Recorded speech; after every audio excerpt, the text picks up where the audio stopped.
You ever wonder what really separates the people who just seem to thrive from those who struggle? Well, it turns out it can all come down to one single, simple belief. A belief about ourselves that can totally change our ability to learn, to grow, and, yeah, to succeed. And that is the exact question that a researcher named Carol Dweck set out to solve.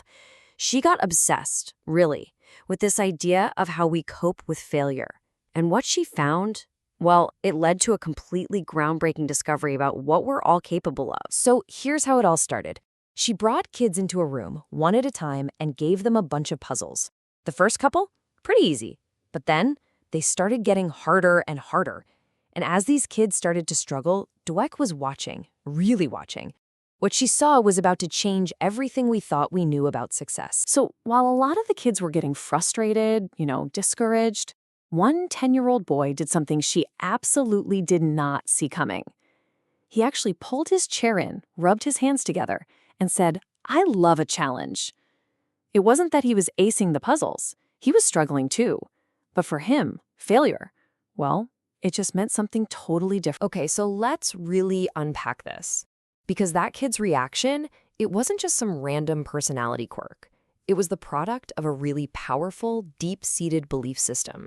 A system that Dweck would eventually call a mindset. So it all boils down to two core beliefs, two mindsets. On one side, you have the fixed mindset. This is the belief that your intelligence, your talents, they're just fixed traits. You've got a certain amount, and that's it. But on the other side, you have the growth mindset. This is the idea that your abilities are way more like muscles. You can build them, you can grow them through hard work and dedication. Now, if you're living in that fixed mindset, think about what that means. Every single thing you do becomes a test, right? Every project, every conversation, it's a judgment. Do I have what it takes? Am I smart enough? It creates this constant, exhausting pressure to prove yourself over and over again. But flip that switch to a growth mindset, and everything changes. If you believe you can grow, life isn't a long line of tests anymore. Instead, it becomes this amazing journey of development. This way of thinking turns challenges into opportunities, and it really sparks a true passion for learning. And this is where it gets really interesting, because your mindset isn't just about your attitude, it actually creates a completely different psychological world for you to live in. It literally changes how you see the exact same things, like a tough challenge, what it means to try hard, or even what it means to fail. So let's just break down how this works in the real world. For a person with a fixed mindset, that big project at work, it's not an opportunity, it's a threat. It's a chance to be exposed as not good enough. And having to try hard, well, that's just proof you're not a natural. A single failure can feel like a final verdict. I'm a failure. But for someone with a growth mindset, that same project is a chance to learn something new. The effort isn't a sign of weakness, it's the path to mastery. And that failure, it's just data. It's a lesson for what to do differently next time. And you can see these two worlds clashing everywhere you look. You see it in business, where some leaders get what's called CEO disease. They only want to hear from people who agree with them. You see it in sports, too. I mean, Michael Jordan wasn't just born a legend. He was known for his absolutely relentless practice, a total growth mindset. And it even shows up in our relationships. Are you looking for a partner to put you on a pedestal, or one who's going to challenge you to be better? All right, let's shift gears to one of the most powerful and, honestly, one of the most practical takeaways from all of Dweck's work. And that's the shocking power of praise. It turns out the words we use, especially with kids, can literally install one mindset or the other. It's that influential. So naturally, Dweck had to put this to the test. We all kind of assume that telling a kid you're so smart is a great way to boost their confidence, right? But what happens when you actually study it? The experiment itself was so simple, but so brilliant. They had kids solve some challenging problems, and they all did pretty well.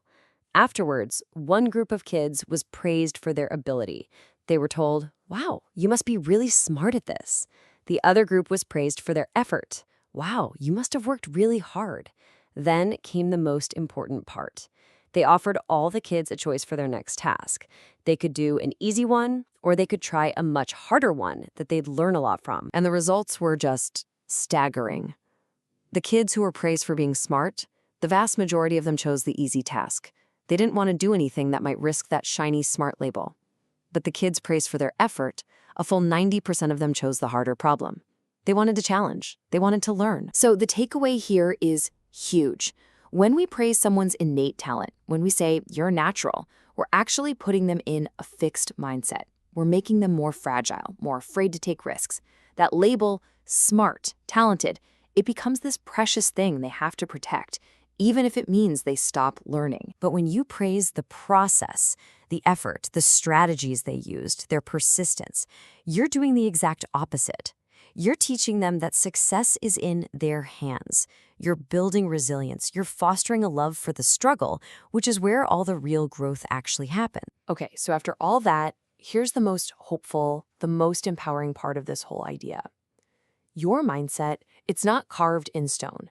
It's a belief. And the great thing about beliefs is they can be changed.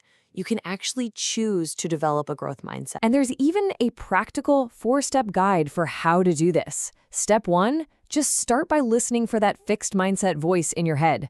You know the one, the voice that says, I can't do this, or what if I look stupid?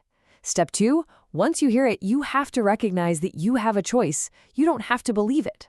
Step 3, talk back to it. Argue with it using a growth mindset voice.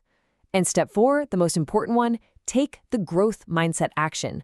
Do the hard thing. And if you're looking for a really simple but incredibly powerful tool to get started, it all comes down to one tiny 3-letter word. The word is yet. Just think about the difference here. When you say, I can't do this, that's a full stop. It's a verdict. It's the end of the road.